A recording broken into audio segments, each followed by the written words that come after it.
Hello জনগণ, কি অবস্থা সবার? আমি সম্রাট চলে আসলাম নতুন একটি ব্লগ নিয়ে। হালকা করে আজকের যাচ্ছি ব্লগটি সামনের দিকে। মহাস্থানগড় সম্পর্কিত। মহাস্থানগড় সম্পর্কিত এই ব্লগটি দেখতে আমার ছোট্ট চ্যানেলটি সাবস্ক্রাইব করে সঙ্গেই থাকুন। মহাস্থানগড় বাংলাদেশের বগুড়া জেলায় অবস্থিত। এটি একটি প্রাচীন ঐতিহাসিক দুর্গম নগরী। এটি প্রায় 2500 বছর পুরনো, যা প্রাচীন পুণ্ডনগরের রাজধানী হিসেবে পরিচিত ছিল। ধারণা করা হয় খ্রিস্টপূর্ব 3য় শতাব্দীতে এটি একটি গুরুত্বপূর্ণ নগরী ছিল। এখানে মৌর্য সম্রাট অশোকের শাসনকালেও সভ্যতার চিহ্ন পাওয়া যায়। এটি বাংলার প্রাচীনতম নগর রাষ্ট্রগুলোর একটি, যেখানে বৌদ্ধ, হিন্দু এবং মুসলিম শাসকের নিদর্শন রয়েছে। এখানে প্রধান আকর্ষণ হিসেবে রয়েছে গুগল মেদ, যা বেহুলার বাসরঘর নামেও পরিচিত। এটি একটি প্রাচীন বৌদ্ধ স্তূপের অবশিষ্টাংশ। এছাড়াও এখানে মুসলিম স্থাপত্যের নিদর্শনও দেখা যায়। তো আমরা আজকে মহাস্থানগড়ে গিয়েছিলাম এবং মহাস্থানগড় পুরোটাই ঘুরেছিলাম। তো মহাস্থানগড়ে গিয়ে আমরা কি করলাম, কোথায় কোথায় গেলাম, এগুলোই আপনাদেরকে দেখাবো। আমরা মহাস্থানগড় গিয়েছিলাম বাসের মাধ্যমে এবং সকাল 10টায় বের হয়ে দুপুরের আগেই মহাস্থানগড় পৌঁছেছিলাম। এরপর সেখানে গিয়ে কিছুক্ষণ ঘোরাফেরা করে বাসে করে আসার কারণে মাথা ব্যথা করছিল, তাই আমরা ভাবলাম কোনো একটি চায়ের দোকানে গিয়ে সেখান থেকে চা খাবো।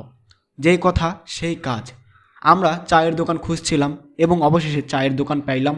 চায়ের দোকান পাওয়ার পর আমরা চায়ের দোকানে গেলাম এবং সেখানে চা অর্ডার করে চা খেলাম। চা খাওয়ার পর আমাদের মাথাটা কিছুটা হালকা হলো। এরপর দুপুরের আগে আমরা আরও কিছুক্ষণ ঘোরাফেরা করে অবশেষে দুপুরের আজান মাইকে শোনা গেল। তারপর আমরা সবাই ভাবলাম যে আর দেরি করা ঠিক হবে না, আমরা উজু করে নামাজ পড়ব। যেই কথা সেই কাজ, আমরা 2-3 জন মিলে মহাস্থানগড় মসজিদে নামাজ আদায় করলাম। নামাজ শেষে আবারও বাইরে এসে ঘোরাফেরা করলাম। যেমনটা আপনারা দেখতে পাচ্ছেন, বাইরে এসে এই দৃশ্যগুলো আমরা দেখলাম।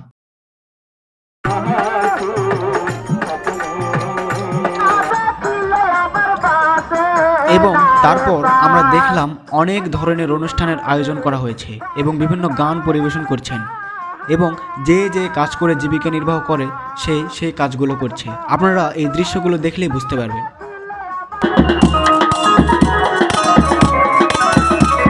আসলে এখানে আসলে আপনারা দেখতে পাবেন মানুষের বৈচিত্র্যতা। আমরা সবাই মানুষ, কিন্তু এক এক মানুষ এক এক রকমের কাজ নিয়ে ব্যস্ত। এটি এই মহাস্থানগড় আসলে আপনারা দেখতে পাবেন। যাই হোক, আমরা মহাস্থানগড় জিতকুণ্ড ভ্রমণ করলাম, বেহুলা লক্ষিন্দারের বাসরঘর ভ্রমণ করলাম এবং মহাস্থানগড় বিখ্যাত বটবৃক্ষের গাছ দেখলাম এবং সেখানে অনেক ছবি তুললাম, ভিডিও করলাম, যা আপনারা ভিডিওতে দেখতে পাচ্ছেন। অবশেষে আমরা পুরো মহাস্থানগড় ঘোরাফেরা শেষ করলাম। তো দর্শক, আপনারা মহাস্থানগড় ঘোরাফেরা করবেন। আপনারা যদি মহাস্থানগড় আসেন তাহলে দেখতে পাবেন যে এক এক রকম মানুষ এক এক রকম কাজ করে তাদের জীবিকা নির্বাহ করছে এবং তারা বিভিন্ন রকম কাজ নিয়ে তাদের জীবন পরিচালনা করছে এবং তাদের জীবন এইভাবেই কাটাচ্ছে। মহাস্থানগড়ে প্রাচীর ও দুর্গ রয়েছে। প্রায় 5 কিলোমিটার দীর্ঘ প্রতিরক্ষা প্রাচীর রয়েছে, যা প্রাচীন নগর রক্ষা করত। আপনারা কেন মহাস্থানগড় ভ্রমণ করবেন? ইতিহাস প্রেমী এবং ভ্রমণ পিপাসুদের জন্য এটি একটি দারুণ গন্তব্য। প্রত্নতাত্ত্বিক স্থাপনা, প্রাকৃতিক সৌন্দর্য এবং স্থানীয় খাবারের, বিশেষ করে বগুড়ার দইয়ের জন্য বিখ্যাত।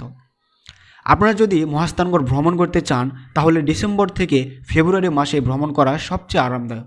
সঙ্গে পানি, সানগ্লাস, কারণ এখানে এসে আপনি প্রত্যেকটা জায়গাতে গেলেই আপনাকে ছবি তুলতে মন চাইবে এবং ঘোরাফেরা করতে মন চাইবে এবং ভিডিও করে আপনার সেই মুহূর্তগুলো কিভাবে স্মৃতি বিজড়িত করা যায় সেগুলো আপনার মন থেকে আপনি উপলব্ধি করতে পারবেন।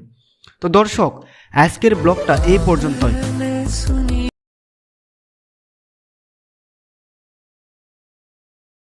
যদি আমার এই ব্লগটি ভালো লাগে অবশ্যই লাইক, কমেন্ট, শেয়ার এবং সাবস্ক্রাইব করে আমার ছোট্ট চ্যানেলের সাথেই থাকবে।